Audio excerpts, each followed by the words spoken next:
Took me a while, but when Toronto Tokyo left Team Spirit to get used to that, and now I don't know, I've been affected again. It's come back. It got a bit warm in Germany. We got to like 30 degrees, 70% humidity, and my brain has just absolutely melted. Yeah, it's the weather.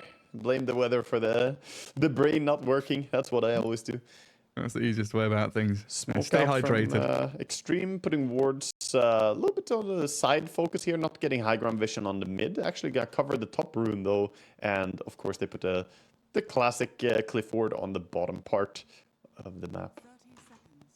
I This love cliff the clan is so tags. hard. You always want to check D wards for it, but you basically have to smoke over there immediately and find out if the opponent placed something.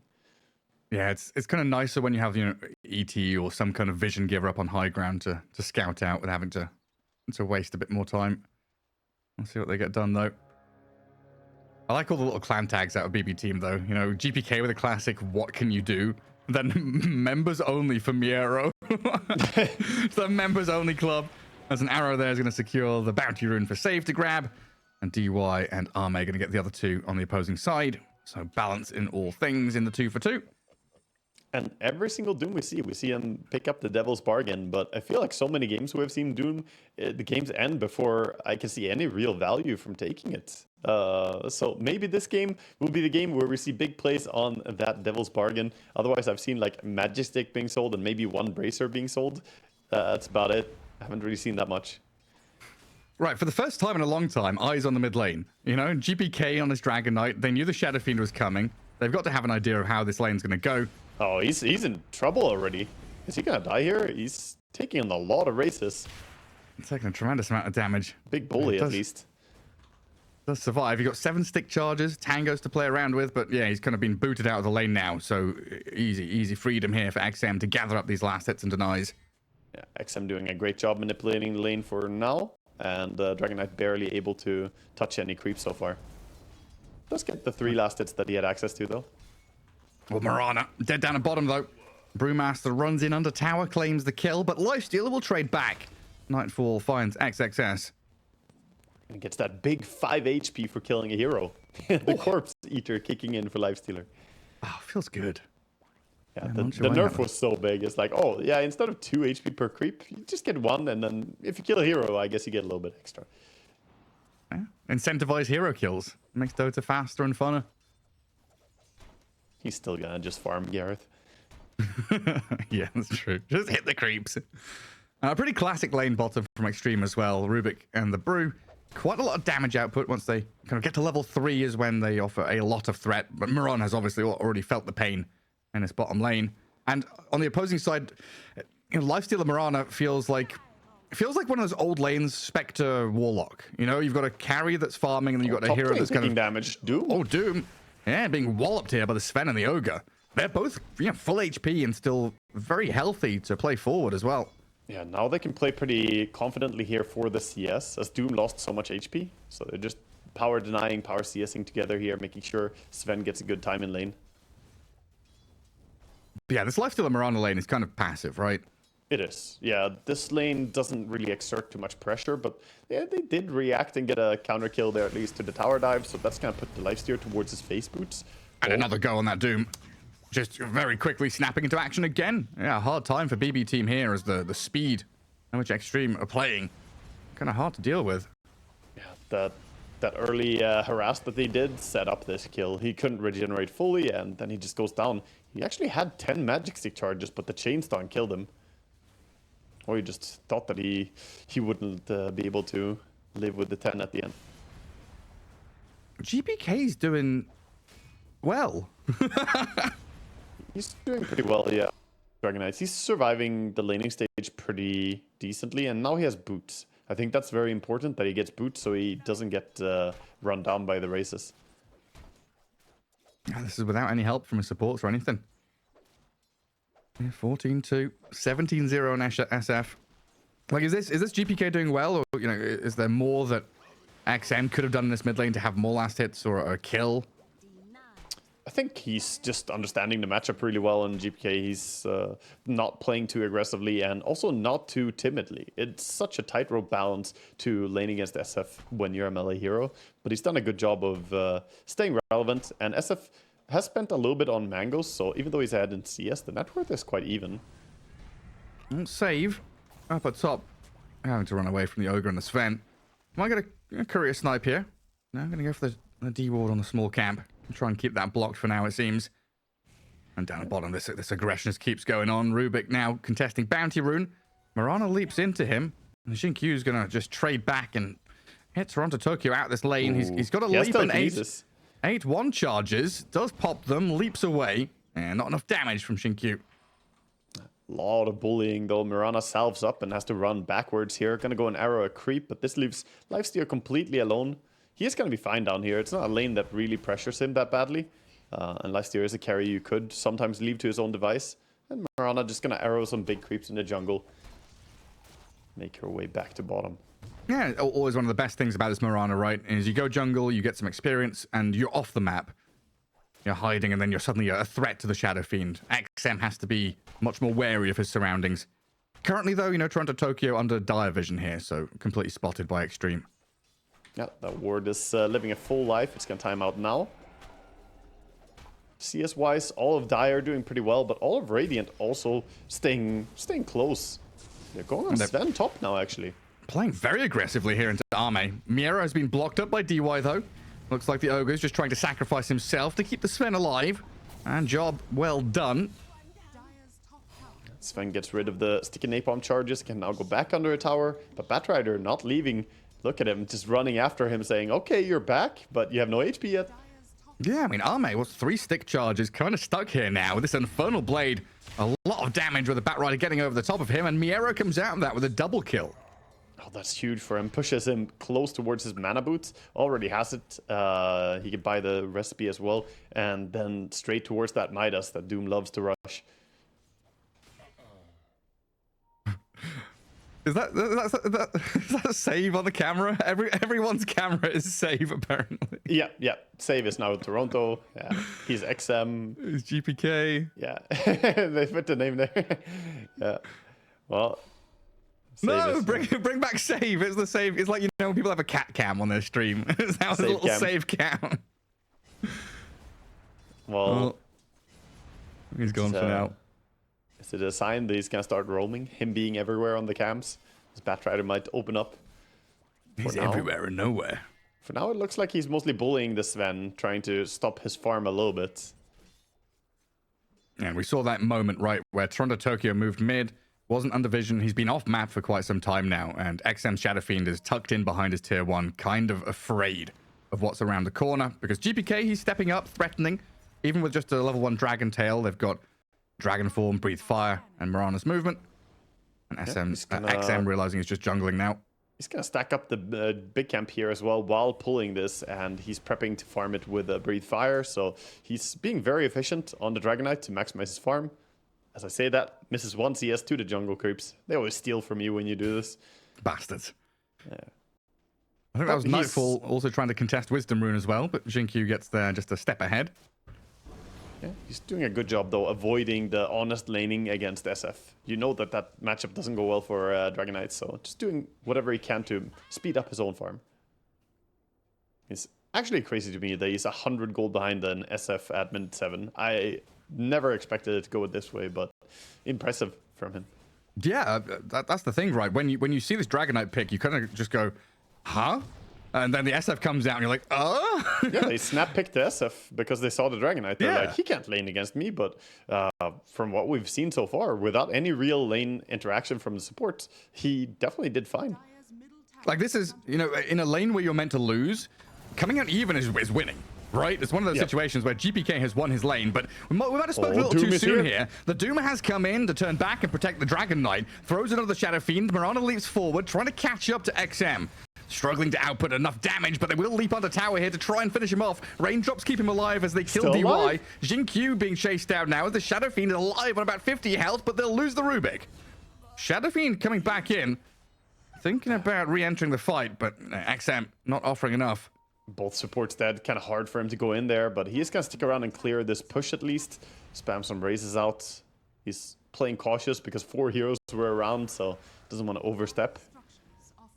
So is this as a mid player who wants to learn? This is a replay to go back and watch, right? If you want to play DK and you're being crushed by Shadow Fiend, GPK has now shown what you meant to do, right? Definitely. His like I said, towing the line. It's a tightrope balance how aggressively you can play, and if you play just slightly too cautiously, you might fall behind and not be able to lane at all. But no, he played this. It's a masterclass of playing in a bad position. So. Yeah. Not to say that XM played bad in any way as well. He did try to exert pressure. He got up to the 5 stacks on the races. He brought the DK really low, but it was just hard for him to keep diving deeper. Yeah, now DK farming jungle gets his blink dagger.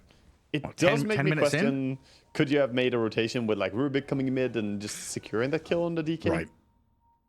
Oh, they're standing around the corner here from each other. Yeah, loads of vision placed, orb sentry, watcher taken. And they do come in mid now. They've got primal split. They've got Rubik ready to fight.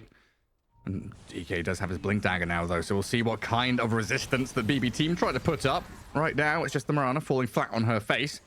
And exactly a combo mentioned during the draft. Telekinesis into the stun from Ogre. Nice chain stunning, and then, of course, SF bringing the damage. This tower is forfeit, at least. Meanwhile, the Lifesteal is really farming fast on bottom. Still not the fastest hero, though, in terms of itemization, though. This Radiance will take a little bit of time. And this is the moment now, 10 to 20 minutes, the speed at which XG can play, as we mentioned at the end of the draft, with the potential for...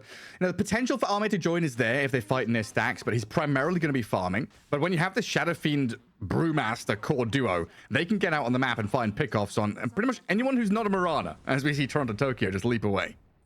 He's a tricky one to kill. Not the easiest targets. One of the benefits of the support Mirana. Pretty elusive. There goes the blink. I start on the SF. Oh, arrow is cooldown though. Maybe a bit miscommunication there. 2 seconds cooldown as he blinked in. DY was still bodyguarding very nicely as well, right? The Ogre just puts his big belly in front of the Shadow Fiend. Make sure that if there was an arrow, it's not going to hit him. While down the bottom, they doom up the Brew. Lifestealer. Hey, getting involved here now. Onto XXS. Backup is arriving, though, with Rubik and Ogre coming in. The Doom will kill him off, though. Miero finds the Brute. Infested now as well as the rest of BB team are arriving. Trying to make this jump in, and it looks like the Ogre is the first point of contact, but a Requiem will push 3 of them back. Infest jump out, but yeah, diving a tier 1 tower here is a little awkward when your Blink's on cooldown, arrows on cooldown. That's going to be it. Still nice aggression coming out from BetBoom. They see that, okay, we took down the Brewmaster. Now is a good time for a big team fight. And they try to make the most out of that DK ulti. Now, gonna have to back out here. Blinking away from that Ignite. This is a very silent game for the Sven, though. Meanwhile, he's just farming away. And this is a hero that scales really, really well with being given this time to jungle up. He has the Mask Madness working towards his Echo Saber. I mean, he's probably one of the strongest, 20-minute timing heroes in the game, isn't he?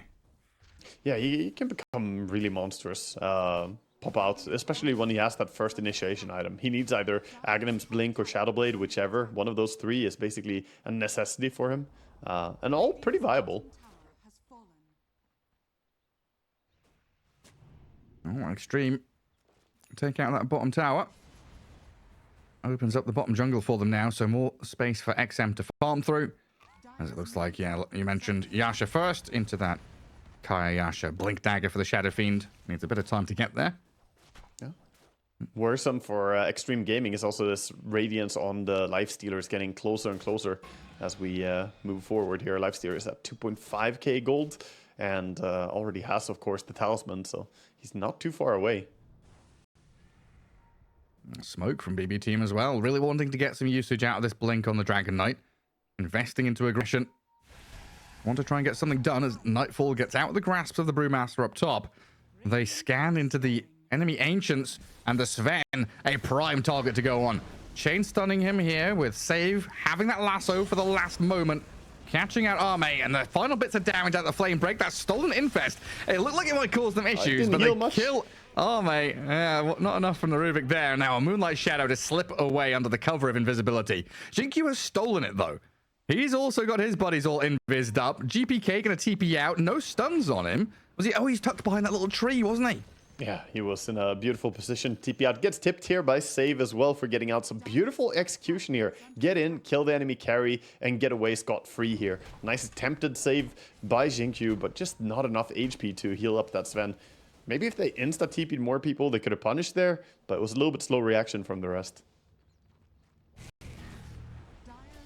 Sven and Shadow Fiend still top of the net worth, but yeah, these item timings you're talking about with Radiance on Lifestealer, the Doom getting pretty massive with his Hand of Midas as well.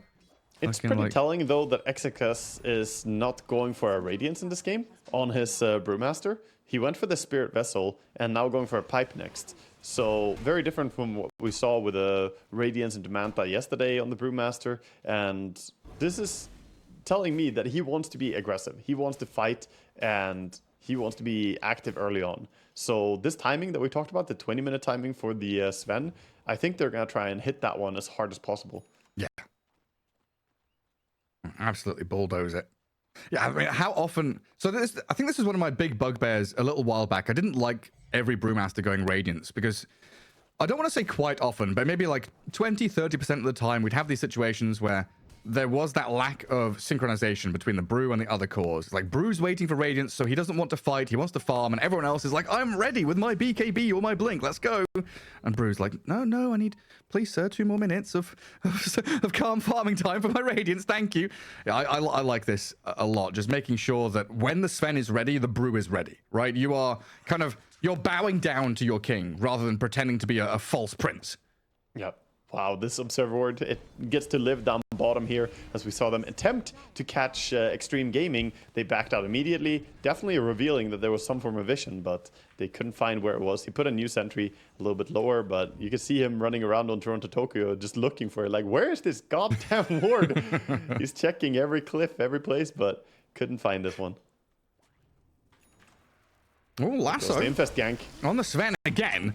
I mean, Extreme have heroes in the vicinity. Arme trying to turn a fight, but he's burnt alive. They've got the Requiem to kill the GPK Dragon Knight, though. At least trading out here, but that's Requiem and Primal Split used.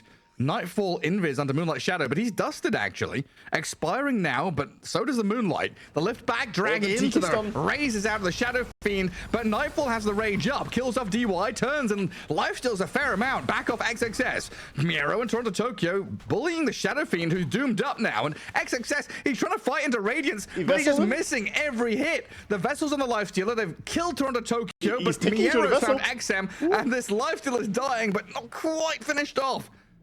And they got the SF as well. Big kill there.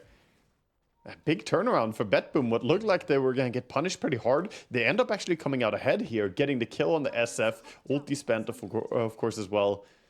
This is a really good fight for them. Brewmaster ulti is down now as well. Sure, you used your Doom, but I think you're more fight ready on the side of BetBoom than Extreme Gaming are now. Yeah, and the Dragon Knight can now just being a sacrifice, right? He is the position 3 in this game. GPK is the Blink Initiator, the Doom and the Lifestealer are the farming cores. Yeah. And this is looking like GPK is going to hit a really nice timing with his Black King bar as well. He's only 200 gold away on the Dragon Knight. Once he gets that, he can be a more reliable initiation because we saw the punishment come in from Extreme Gaming. If they're nearby, you do need the BKB to survive. That's of course how the Lifestealer got away. Just press Rage, have it built in. Yeah, just rage and run. Honestly, still kind of impressive that Arme is top of the net worth after these consecutive deaths. Still up there, still farming, but another aggressive move from BB Team.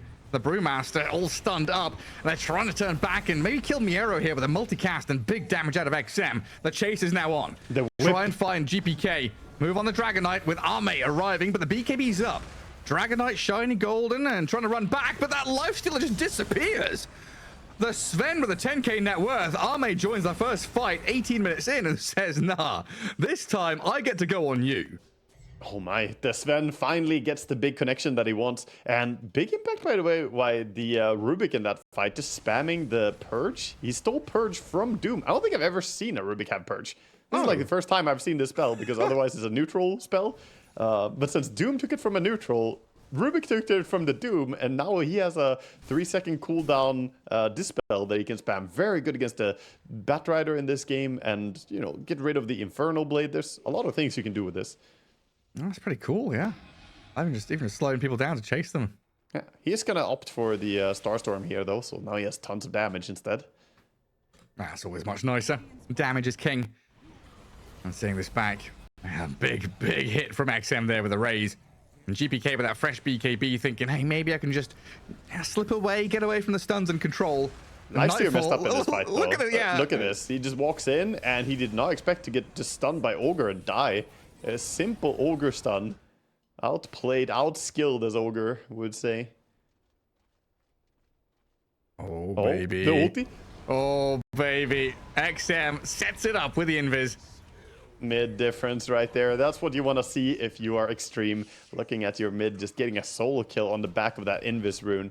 Of course, no Shadow Blade, so he wasn't worried that there was going to be an invisible ulti like that, but that's why rune control is so important. Riding the hi-hat as well there, XM. A good old school taunt. One of the first ones in the game. Yeah. 8 for 11 on the runes. Bounty runes, of course. Pretty even. No huge difference there. A little bit of advantage for Extreme. As they're taking this Roche, gonna give themselves an even bigger advantage. And what time is it? 1956. They're gonna get it right before it moves. That's cute. And he does get caught out. Nightfall gonna go for the Nightfall. Rage and TP home and save just atop that cliff. Gets away. So a kill on That looked GQ. like he was on the low ground even, but he actually was enough on the high ground. They didn't have vision on him. Sven couldn't stun him up. Well, yeah, pretty much 20 minutes on the dot now. Extreme starting to hit their stride with Aegis, with Sven ready. Yep. And they're going to take the immediate Tormentor here. Always nice to see the efficiency from these teams. Just happen to be in the area, so make sure to take it. With this pipe in hand on the Brewmaster, with Sven having the Sanjin Yasha, Echo Saber, Mask of Madness, I think they can punch it right now. And what a nice shard to get. The Rubik shard, always amazing. Oh, super handy. And you get gone on by a Dragon Tail or a Doom, and you just get lifted straight out of there. And BB Team going to get themselves the Tormentor. And GPK with his shard. Nice little bonus for him. Yeah, I mean, it's a But does good everybody farming have tool. theirs? I suppose they bought it on... They didn't buy it on the Batrider, so they bought it on the Mirana then? Yeah, he bought it actually early. Interesting. I've been thinking about this shard on Mirana, that it's underrated nowadays. A lot of people have hated on it, but it's gotten buffed so many times. So many times. It's actually in a good spot now. Of course, it makes it easy to land the Starstorm on everyone. And it's a lot of AoE damage. Yeah, I mean, I think a lot of people, myself included, honestly, kind of hate on it because we don't know what it does. It does a lot now. Like, the shard is kind of insane. It gives you 1 extra charge, which is already good. It gives you the ability to jump in any direction when you jump, which is neat, skill cap. 170 damage AoE every time you jump in a massive AoE. It slows the enemy for 30%, and it allows you to hit them with a secondary Starstorm. I mean, it's so many things. That's a lot of reading to be doing. It is too much reading, yeah. I agree. Okay, it gives you 1 more leap charge. I Good. like That's it good. better. That's good enough. 1 Attack leap speed charge. and crits. Simple monkey brain likes it. Yeah. Give me damage. Give me stats I understand. Oh, Wrap around wrap coming around. in from Extreme, though. Toronto, Tokyo, GPK. They found the Dragon Knight, the big target to go for here. And BB Team trying to drag the Shadow Fiend away from the battle, but he's still got this Requiem wound up and Nice thrown to on out. him. Nightfall is on the Shadow Fiend, munching away to kill off XM. GPK and XM traded 1 for 1 in the mid lane, as the Doom is cycloned up and brought down to meet his makers. Arme and XXS. Rodovatos and Vessel, but there's a Doom there on the Brewmaster now, and another turnaround from BB Team.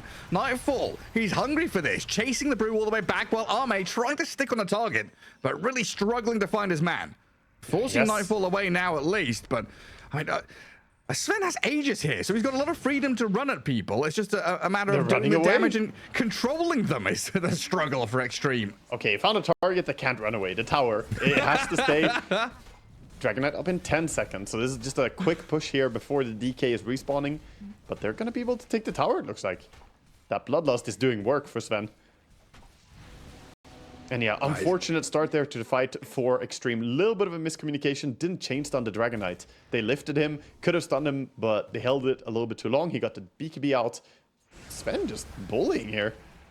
Miss. Flame break. Hame just playing with insane level confidence here. I mean, that's very much a statement of, this is my map. These are my ancients. This is not your place to farm, Nightfall. I love what I'm seeing.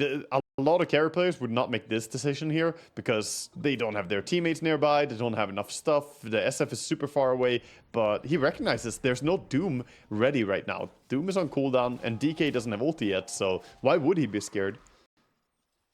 God, look at that difference. Pretty damn close. I mean, Lifestealer are ahead in lane creeps, but neutrals-wise, Sven, of course, farming all those ancients and stacks, doubling up on the Lifestealer in that regard. That's what Cleave can do for you. Yeah, sure can. All right, now, what is he, like 4,000 ahead? This Sven, with this facet, scales insanely hard. Like, harder than he usually does. So every level he gets is really big for him. He gets bonus 0.7 damage per strength. So as we head late game here, I think he's going to take over the game more and more. Especially with such a nice supporting cast. You know, Shadow Fiend is supporting cast, and the fact that BB Team want to Doom and catch the Shadow Fiend, so Sven is kind of left alone to his own devices. Rubik being sneaky, playing under his own vision here. We have Xingqiu going in, looking for some different spell to steal perhaps instead of the Purge, which, again, a really good spell, but there's so many good things to have. The DK stun, Doom, Lasso, all these are prime targets. Even Mirana Arrow or Starstorm are both amazing. Yeah, just unfortunate for BB Team to not have their Moonlight Shadow now for a minute and a half. Extreme Gaming, green lights across the board. Ready to strike. Aegis has expired though. But they didn't need it last fight though. Nobody was able to go on the Sven. They committed resources on the SF, and they can't kill both SF and Sven, I feel, on the side of BB Team. It feels like going on the SF is kind of a bait, but you have to, right? You do need to go on him. Ideally, you go on him before he gets the ulti out. If you can, then that's great. He does have a Linken's now, though. An interesting item to pick up here, but it's, of course, a fantastic game for Linken's. Looking at DK, Doom, and Batrider, this is like prompting him to buy a Linken's. We might even see more Linken Spheres picked up. Not impossible that we see Brewmaster go back for one at some point. Yeah, Linken's and a Lotus. You know, Ogre can go for some as well. Toronto Tokyo out there farming on the map. Smoke to give a bit of room to Nightfall, though. BB Team now looks like they're grouping for it. So I need to shove this creep wave, and then they want to head out with the Doom and try and look for a target.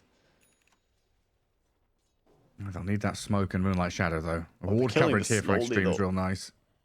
This feels painful. When you want to smoke up and you have 5 players sitting around, if you kill the creep wave that slowly, it feels like it becomes more and more obvious that you're going for the smoke. And already look at Extreme Gaming. They're grouping up. Yeah, hold a high ground. Smoke yourselves. Putting Ogre towards the front. He's ready to smoke break. They're in position. BB Rubik, Team, though, has to be careful. They step forward to clear the wave. And now the smoke from Extreme as Save is infested up. May has Linken's on him. They go with the jump lasso. The Rubik's caught out. And the damage from the Sven, cleaving into 3 of them. Xingqiu's dead. Miero's traded out, but Mirana's on the run, and GPK is left stranded. Tries to TP out with his BKB going, but the physical... Oh, hang on, he's invis! How's he got out of that one? Oh, no. I think he Wait, was he not under sentry vision there still? Wow, the sentry looked like it should have been covering him. Dire have a sentry nearby, but I guess he was right outside it. Was it placed late? I don't know. No, it was placed earlier. Crazy. It must have been on the very edge of that one. Well, good Moonlight Shadow. Good BKB TP. Yeah, that's absurd. I actually think he had the presence of mind to run just outside of it as well, because he had vision of that sentry with his own sentry. Clever. Very clever from GPK, right? Salvaging a fight that was just outright lost. Like, when Sven hit them there, it looked like he was going to get a triple kill immediately, you know? Imagine if he had a Daedalus there. That could have backfired so hard. You got to be real cautious about how much you stack up in these fights, because Sven, he just sees a lot of targets, and that's fine by him. He hits one, all of them start dying. He did some quick damage in that fight. And that was with a pretty good jump for BB Team. Getting the jump over on the Rubik there, stopping him immediately from having any impact. Even so, the fight was very questionable for them. It's very clumped up as well. Just thinking about that fight where they put Lincoln's on the Sven, so Sven's not a target for the lasso. True. Rubik kind of shows himself, but there were 3 heroes dogpiled on top of each other. Like I think it was Ogre, Rubik, and Sven. So kind of difficult for Save to like hunt for the Shadow Fiend or get a lasso on a bigger target. Like yeah, okay, get Xinkyu and his Rubik, but the call has been made, by the way. More Lincolns are coming in. Rubik is already queuing up a Lincoln Sphere, so they have recognized that, yeah, we could spam Lincoln Spheres here. It's even good against if Lifesteer goes for an Aghanim Scepter to counter Sven. We can just have Lincolns on him again. So this is quite likely we're going to see 1 more or maybe 2 more. They're posturing now for the Roche. The 1 item to counter them all. Now a gem to take even more map control. Daytime about to swing in here, so Extreme Gaming come down to that bottom right corner. And you were talking about clearing waves and setting up for a move. You know, Sven just 1-hits it, while BB team are kind of Lifestealer has to hit each creep 2 or 3 times. Doom doesn't have any, you know, D-push or flash farm capabilities. Yeah. They're in position now to take Tormentor immediately if it respawns, but it's a lower priority here as mid tower is already being threatened. BB team wanting to get some advantage on the map. They did lose 2 tier 2 towers of themselves, of course, so getting 1 would be nice. They are revealing that they popped the DK ulti, so there is going to be a timing window where he doesn't have the ulti ready. Are they going to chip away at high ground a little bit here? But this is risky. They could get caught, and DK does not want to take a fight right now. Nope. I thought maybe GPK hits the tower once, but he says no, not even 1 hit on the tower, just in case. They forced them back, and now the Brewmaster might get jumped. That's pretty big. Does spot Nightfall here with a gem, though. And he's going to go for a Rage TP. His classic move. Rage stolen by Rubik. Can have a little bit of protection for himself. A lot of things are BKB piercing on the side of BB team, though. If he gets jumped by a lasso, it doesn't really save him. So it's felt like the flow of this game, and I guess the way we've been talking about it as well, has been very extreme favored. You know, the driving force, the Sven, moving forward, playing aggressively, but it's dead even in net worth. It's dead even in kills. BB team have, you know, held onto their base. We're going into late game now, right? Does the Sven, like you were saying earlier, have that tremendous upper hand, or are we going into the situation again where it's team fight initiation, how you enter battles? I think if you go ultra late game, I favor BB team, but there will be a massive power spike before that ultra late game comes around, where I think Extreme, they're just looking so strong right now. Trying to fight into this. Mirana is under vision. Yeah, especially if they get the second Aegis, which Arme is just pummeling down the Roshan. They do jump in onto Xinkyu, though. Trying to blow up this Rubik, but he's leapt away. Greaves are popped. He's survived. Aegis grabbed up by Arme as he just cleaves into Miero, and a stun on the DK as well. They catch up the GPK. The power spike you were talking about already emerging, very apparent there. The Extreme Gaming are the ones in the driving seat, and BB team, they're just along for the ride. Yeah, is that a Dragon Knight or a Paper Knight? He just disappeared when Sven started going on him there. Of course, has the MKB in hand now, so he has a little bit of extra magic damage on top of it, and his attack speed is so fast. Big play from Xinkyu there, surviving when he got jumped. I think maybe they could have bursted him, but they tried to doom the Brewmaster and get some clutch kill. But all these efforts on shutting down Rubik and Brewmaster, suddenly the Sven is just unchecked in these fights. Yeah, now you lose two lanes? At least, yeah. I don't see how you hold this. You don't have Doom, you don't have DK ulti.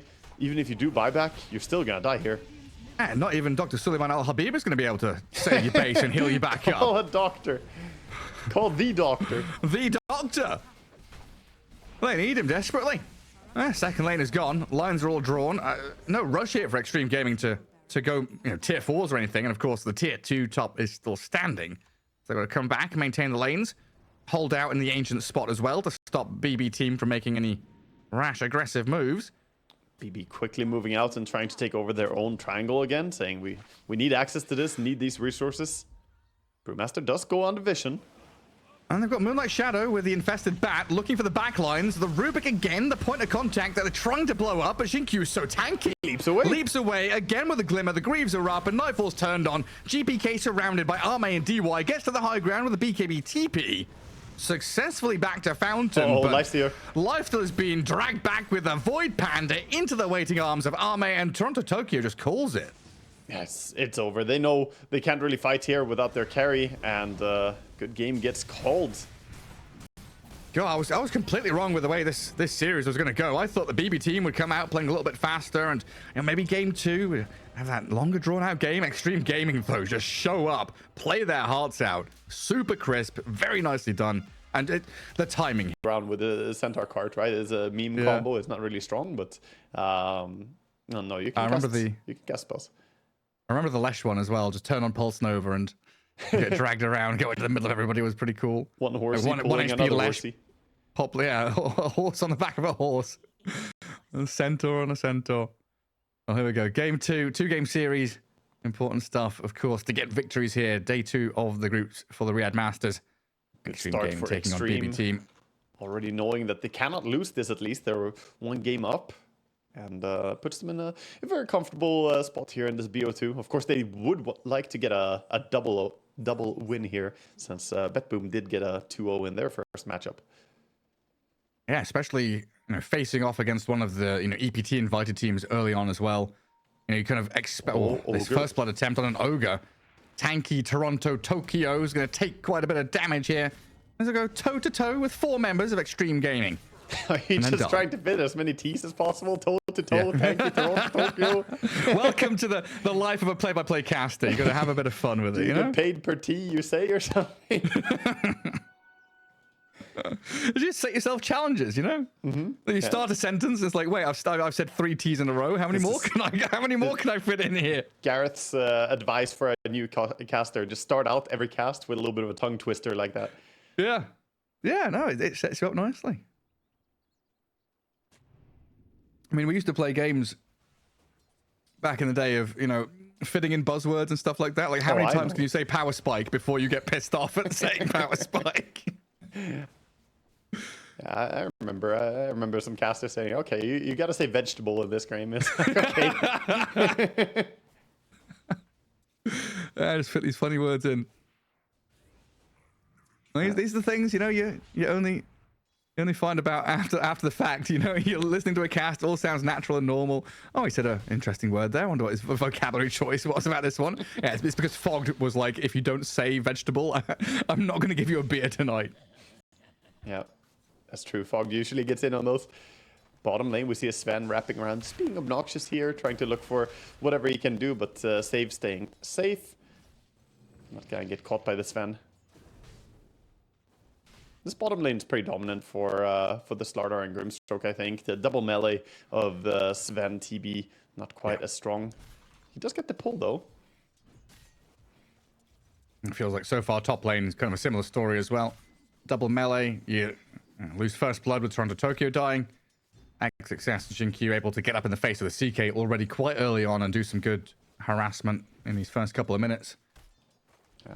Mid lane, GPK doing a good job with his laning as TA here as well, holding off on Refraction until the first raise lands. This is a crucial thing in this matchup. If you pop Refraction, then you will take tons of damage because he hits you, lands the first raise, and then you take tons of damage from the subsequent ones. But instead, not using Refraction immediately, you can block the next ones. And now he's level 3. He's save. Feeling fine. Or is he dying to the Sven? DY takes down the Grimstroke bottom. That first Metamorphosis with a stun. Like you said, just having a disable in lane here for the TB makes him feel so much happier. Yeah, Blood Grenade and Reflection, good combination as well. Slow him down and get a few auto attacks in with the Sven. And now good lane control here, holding the creeps in a favorable position for Radiant.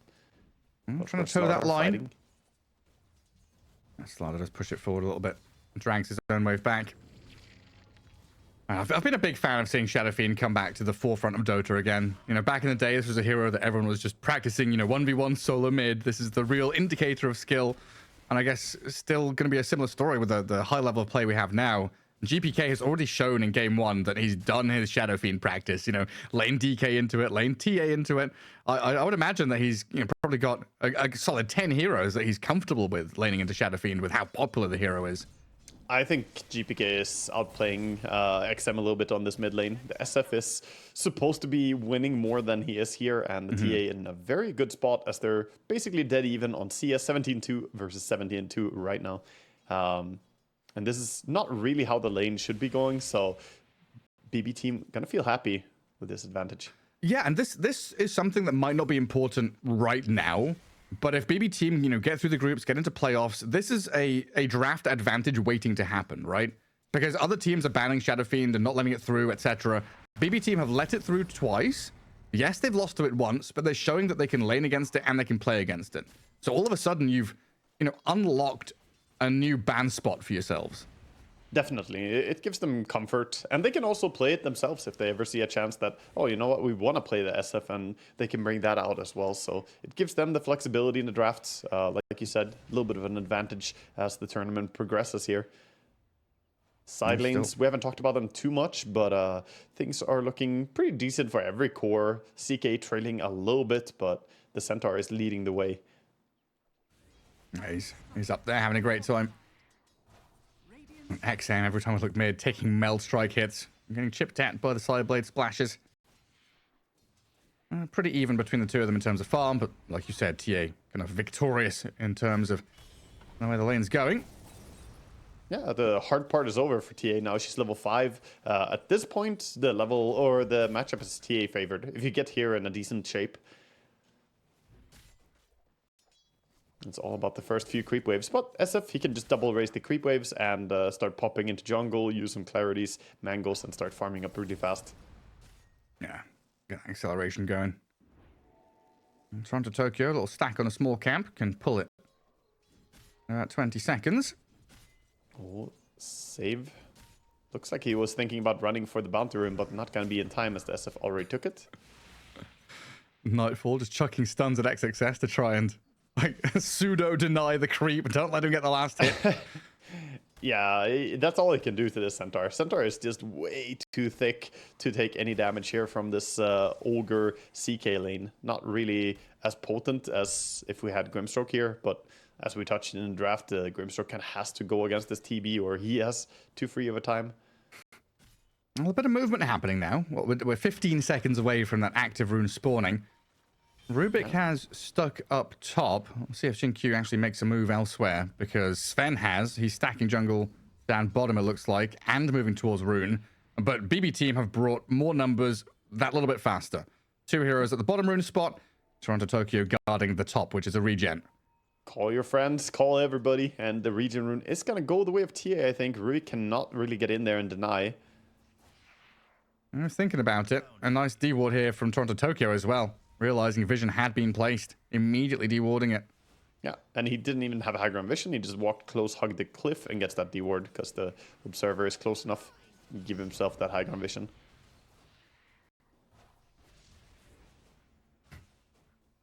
Bottom lane, Miero going pretty low here. And a Terrorblade with Metamorphosis up. I'm trying to get in on top of the Slaughter with a Sven, but yeah, with no Stormhammer. You're just going to click him once and then walk away. That's a good goal still. Do a ton of damage. Now under tower, he doesn't have that much HP on the Slardar, and the TB can CS this creep wave quite safely. Sometimes the objective isn't to kill your opponent. You just want to secure the next creep wave, secure more farm. Speaking of farm, the TA popping in to clear a double camp here, looking for those 7-minute items. And it's also like putting the Slaughter within kill threshold, where the next go would kill him if he sticks around. So he's skirting the edges of the lane, trying to sit back on the tower, not feeling comfortable at all. 5 neutrals killed and no neutral item dropped for the TA, so unlucky. Next time maybe. Oh. Maybe Ogre will find one top because of that. Of course, every creep you kill does increase the chance. That's unfortunate. We'll see them come out eventually. And Miero contesting small camp here. I guess knowing that there's no Metamorphosis anymore, feels pretty comfortable with his bracer, strength treads. Yeah, he's feeling safe. Mid lane, the rune spawning again here. We see Radiant controlling the bottom rune this time, so no double rune control for BB team this time. They are still going to lock out and get the top one, though. Do traps have souls? They do. Yeah, if you kill a trap, you imprison its soul, SSF. So cogs don't have souls, but traps do. How is this? Oh, actually, maybe they took it away. Yeah, maybe it was taken away recently. Perhaps they made the I know they specifically fixed the cogs. I don't know if they fixed the TA traps. Because you can't abuse that the same way. Right. Yeah, that's true. Yeah, that level 1 fountain cog farming is kind of nutty stuff. Yeah, but it was very specific where it's like, cogs don't have souls in the patch notes, right? They didn't say anything about the TA traps. Yeah, it was just to prevent that. There were a lot of old, very old school SF abuses. I mean, this goes back to Dota 1 days, dude. We were doing that back when I played competitively. I remember a game that Puppy was casting and I was playing. What a backwards world. Oh, wow. Yeah, Puppy was calling out or something? Yeah, he was calling out. It was in some... what was it? It was a worldwide tournament. We were playing against the Chinese team, and he called out that it was very creative that we were doing a thing with, I think, Venomancer at the time. We ran to Roche, put down Veno wards, and Roche needed 2 hits to kill the Veno wards, so you could just deny them between every hit. That was cool. Man, you guys did a lot of funny stuff. I remember your Crystal Maiden anti-mage mid lane days, man. I remember Dendy didn't like those lanes. No, back in the game, we have the TA clearing up tons of creeps, but meanwhile, the top tower is falling. Extreme. They have made the rotation with their carry here. Active movement. The first move of the game has been enabled by Extreme, and they're going to take out the first objective here. I mean, that's pre-minute 10 as well. Didn't even need the next catapult wave to come in. Let's kill the tower off, and it also gave money for the Shadow Fiend to buy Blink Dagger. So that first move then topples the dominoes to have the second move ready, so Shadow Fiend can go and fight. Yeah, and going for that Blink before the Kayasha. This is a different itemization from what we saw last game, so he wants to play more combo into his teammates. The TA traps. Up the top. A lot of traps, a lot of nonsense. The dead wife is thrown at him here by the Grimstroke, but he's got Stampede. Create a bit of a gap as the Blink Requiem. XM moves forward, sends them all back with a fear. DY can't connect with a stun, and that's going to be it. The high ground's held by BB team as they think about turning back. Maybe get on top of Xinkyu and, yeah, blow up the Rubik with a Meld Strike. A little bit too ambitious with the SF ulti there, blinking in. It's not quite that fast when you don't have the Kayasha. And didn't really have teammates nearby, so they use an ulti, still lose their Rubik as well. And BB team gonna come out ahead on that one. Now looking towards mid. Oh, nice crush. That's going to get the distance for Miero there. XXS, I mean, he's pretty damn tanky. Vanguard, the phase boot's a nice pickup here for that bonus armor. It's all these little things, you know, just making sure that you've got that, you know, that little bracer, that little wraith band, that little bit from the chainmail. Everyone's buying items to kind of stack up their armor and HP to survive. It's funny, by the way, that this was such an early pick TA, because when you look at Radiant, they really don't have good heroes against TA in these mid-game fights. All these damage outputs are so blockable by refraction. Not many damage over times, no quick way to burst refractions. So she's going to be a force to be reckoned with here in the first, I want to say, like 20 minutes now. Toronto, Tokyo. Yes, sir. Oh, yeah. You know it. It's the Midas. Greedy supports. We saw the jungling alchemists who we've seen now the laning ogre magi's. You got to get your money as a support.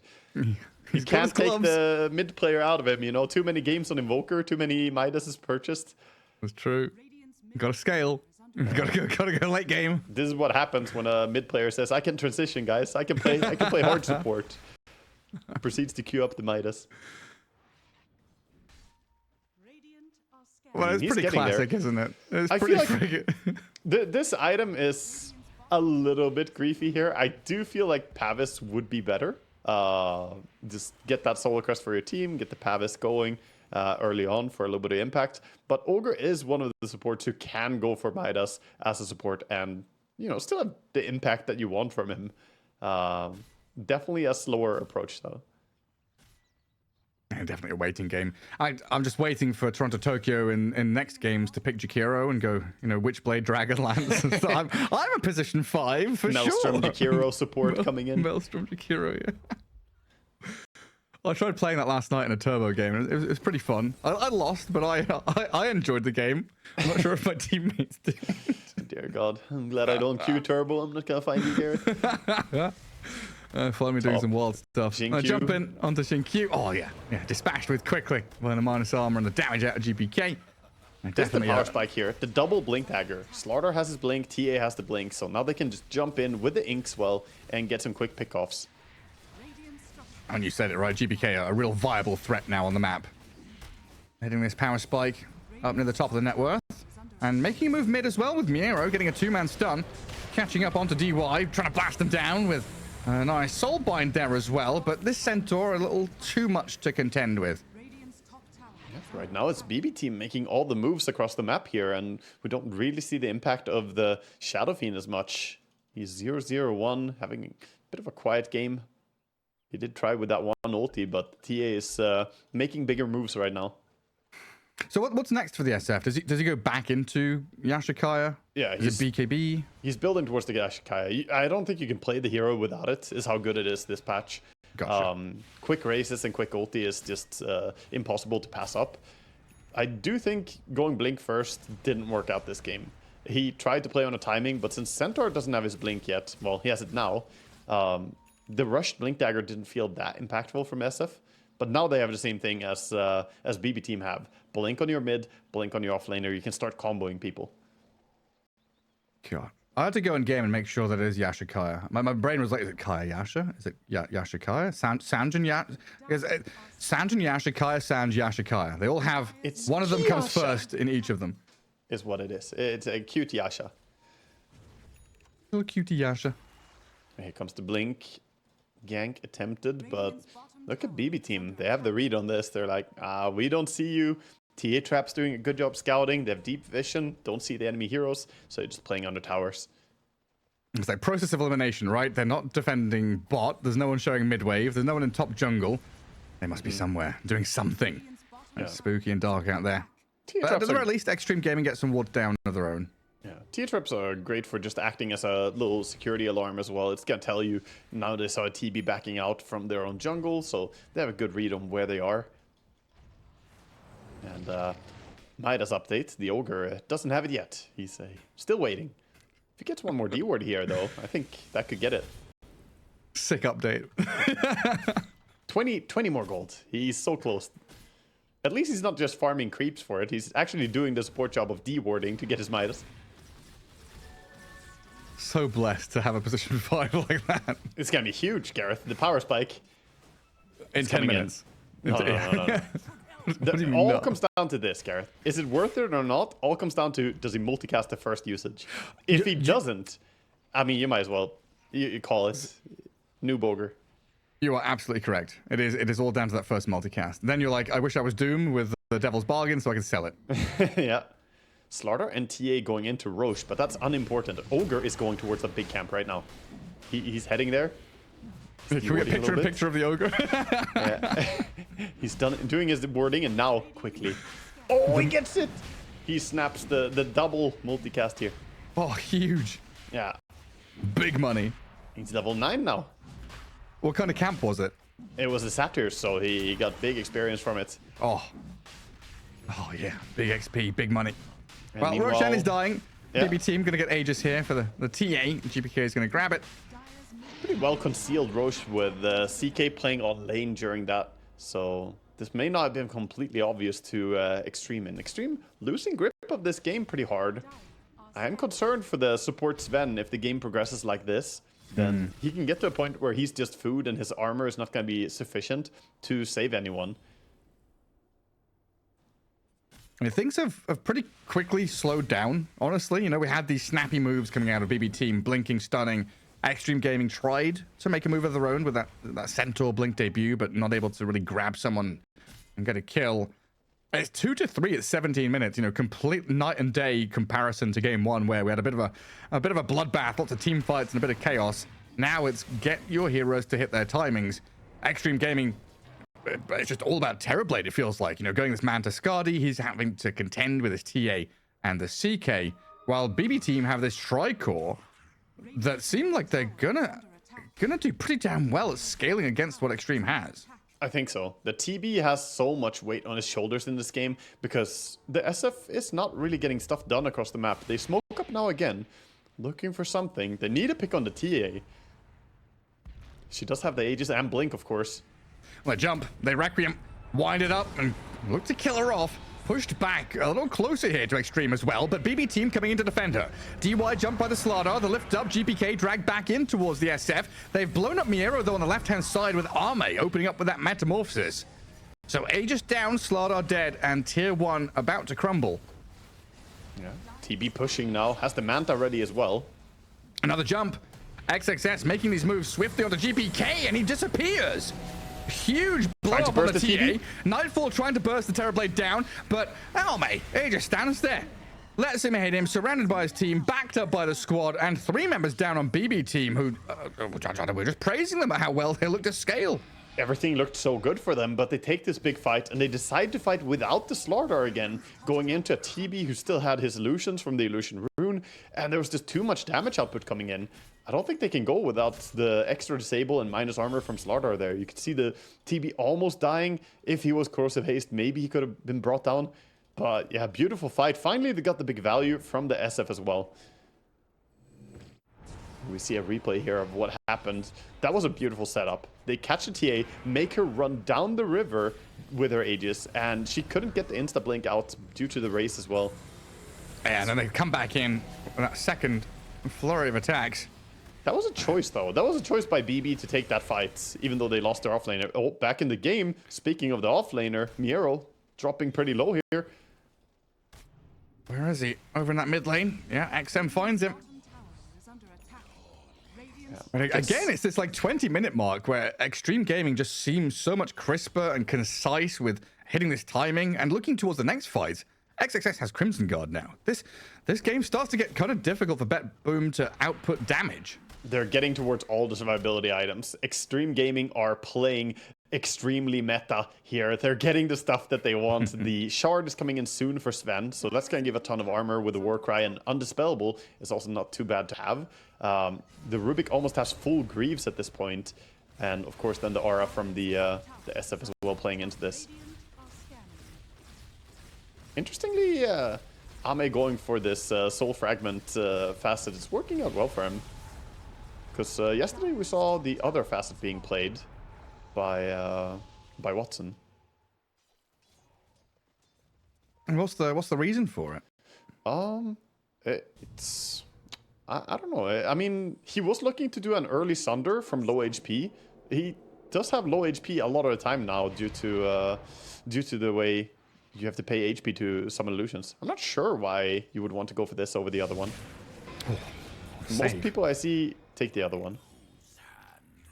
Yeah, I guess this, in some regard, can kind of clean up your itemization. You know, you don't rely on arcane boots from your teammates. You don't need a null or a Bassi or anything like that, right? Which we've previously seen from Terrorblades just to kind of sustain on the map. Mm-hmm. You don't need to buy clarities. Hell, you know, 50 gold a pop starts to get expensive. Yeah. I mean, he's always threatening to go in with these Sunder ganks. Even there, he was looking towards maybe getting up, Sundering the Ogre and going for a quick pickoff. It's a very risky way to play because half the game he's just spending about 50%, 60% HP on this Terrorblade. He does have Vampire Fangs, which greatly helps him. Yeah. I wonder if he didn't find Vampire Fangs, if he would have itemized to solve his HP problem. Yeah, potentially.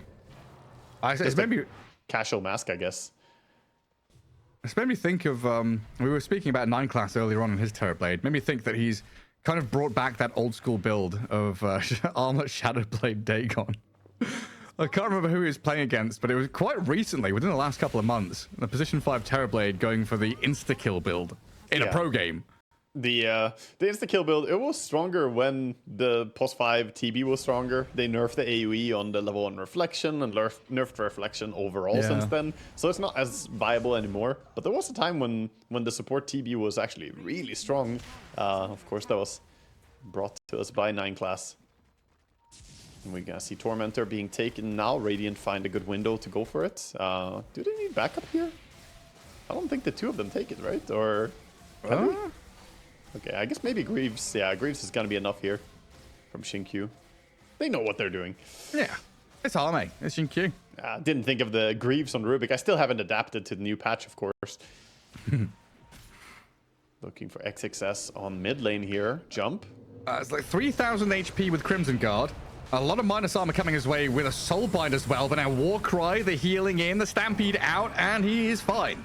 That's a 1v5 where he doesn't die.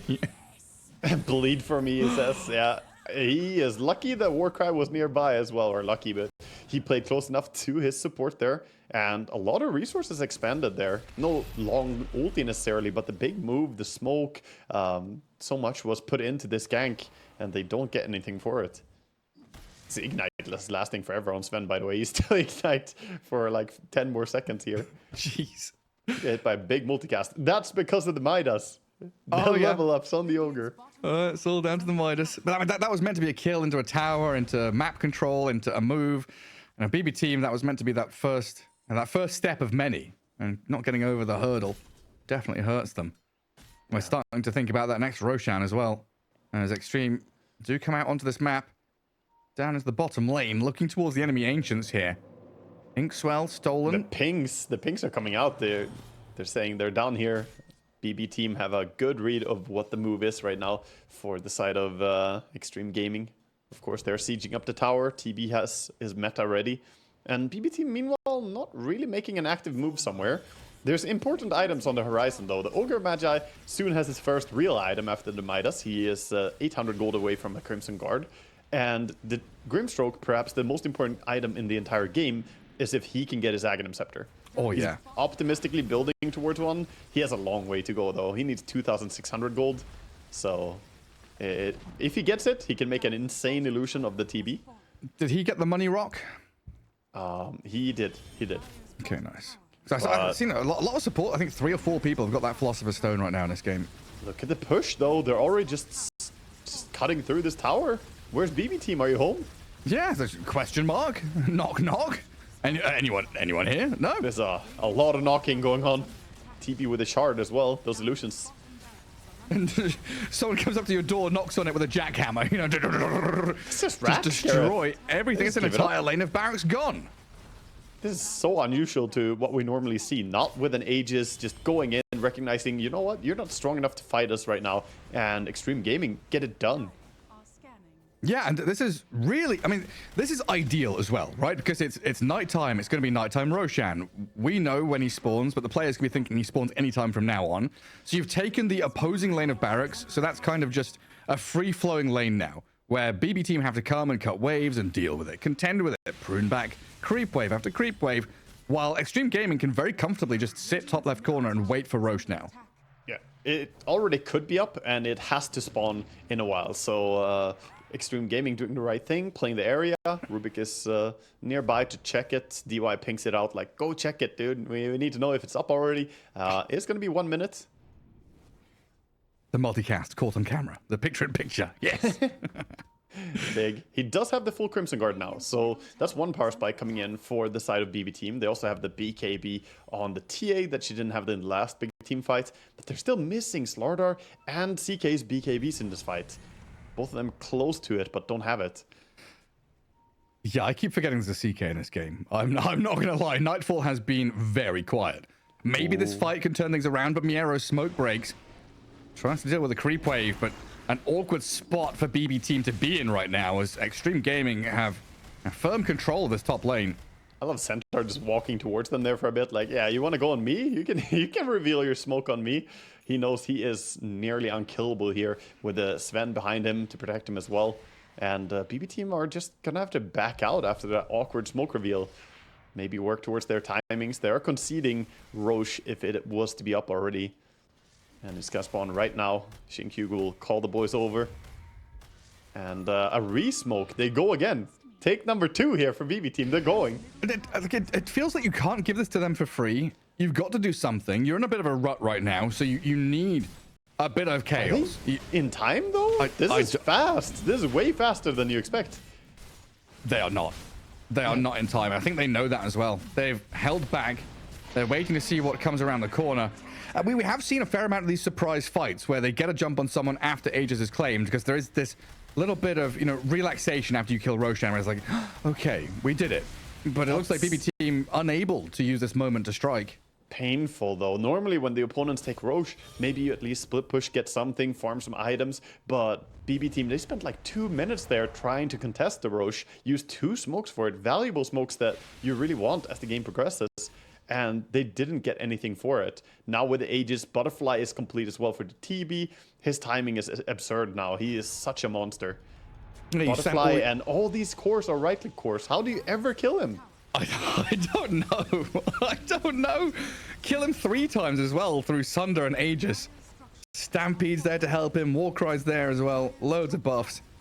And they'll jump onto this Terrorblade and poke him a bit with a Slardar. The CK's moved in. Stormhammer comes out. Soulbind from the Grimstroke, trying to contend with Centaur and Terrorblade. He's but not they just taking damage. stand there and take literally no damage. XXS with the Crimson.